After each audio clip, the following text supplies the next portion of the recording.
लोणारी भवन आणि स्व. विष्णुपंत दादरे यांच्या स्मारकासाठी 5 कोटी रुपयांची तरतूद करावी.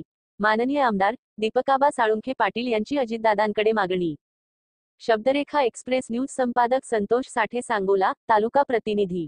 सांगोला तालुक्यातील प्रमुख समाज असलेल्या लोणारी समाजाचे समाजरत्न विष्णुपंत दादरे यांचे स्मारक आणि लोणारी समाजातील समाज बांधवांसाठी सांगोला शहरात भव्य असे लोणारी भवन उभारण्यासाठी राज्य सरकारने 5 कोटी रुपयांची तरतूद करावी, अशी मागणी राष्ट्रवादी काँग्रेसचे जिल्हाध्यक्ष माजी आमदार दीपकाबा साळुंखे पाटील यांनी राज्याचे उपमुख्यमंत्री अजितदादा पवार यांच्याकडे लेखी पत्राद्वारे केली आहे.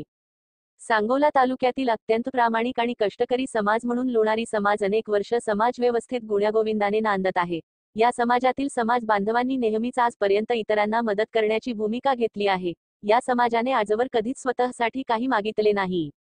प्रथमच या समाजाने सांगोला शहरात समाजरत्न विष्णुपंत दादरे यांचे स्मारक आणि लोणारी समाजातील घटकांसाठी लोणारी भवन उभा करावे, तसेच समाजातील विद्यार्थ्यांसाठी सुसज्ज अभ्यासिका असावी अशी मागणी केली आहे. आपल्या मागण्यांसाठी लोणारी समाजातील काही तरुण नुकतेच सांगोला शहरात आमरण उपोषणास बसले होते. लोणारी समाजाच्या मागणीची तीव्रता लक्षात घेऊन राष्ट्रवादीचे जिल्हाध्यक्ष माजी आमदार दीपकाबा साळुंखे पाटील यांनी लोणार समाजाला न्याय मिळावा म्हणून पुढाकार घेतला आहे. केवळ सांगोला तालुकाच नव्हे तर संपूर्ण मानदेशात संख्येने प्रचंड असणाऱ्या लोणारी समाज बांधवांच्या अस्मितेचे प्रतीक असलेल्या लोणारी समाजासाठी राज्य सरकारने आर्थिक विकास महामंडळ स्थापन करावे.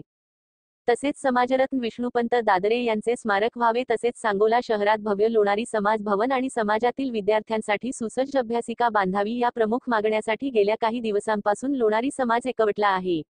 लोणारी समाजाच्या मागण्यांची राज्य सरकारने गांभीर्याने दखल घ्यावी आणि सांगोला शहरात लोणारी समाज बांधवांची अस्मिता अभिमानाने उभा राहावी, यासाठी उपमुख्यमंत्री अजितदादा पवार यांनी स्व. विष्णुपंत दादरे यांचे स्मारक तसेच लोणारी भवनसाठी 5 कोटी रुपयांची तरतूद करावी, असेही या पत्राद्वारे माजी आमदार दीपकाबा साळुंखे पाटील यांनी नमूद केले आहे. चौकट. 1. मागण्या पूर्ण होईपर्यंत लोणारी समाजाच्या पाठीशी ठाम. आजवरच्या राजकीय इतिहासात नेहमीच उपेक्षित राहिलेल्या लोणारी समाजाने प्रथमच स्वतःसाठी काहीतरी मागितले आहे. ज्या समाजाने आजपर्यंत इतरांना देण्याची भूमिका घेतली त्या समाजाला त्यांचा न्याय आणि हक्क मिळवून देण्यासाठी समाज बांधवांच्या मागण्या जोपर्यंत पूर्ण होत नाहीत तोपर्यंत मी लोणारी समाजाच्या पाठीशी ठामपणे उभा आहे. लवकरच सांगोला शहरात स्व.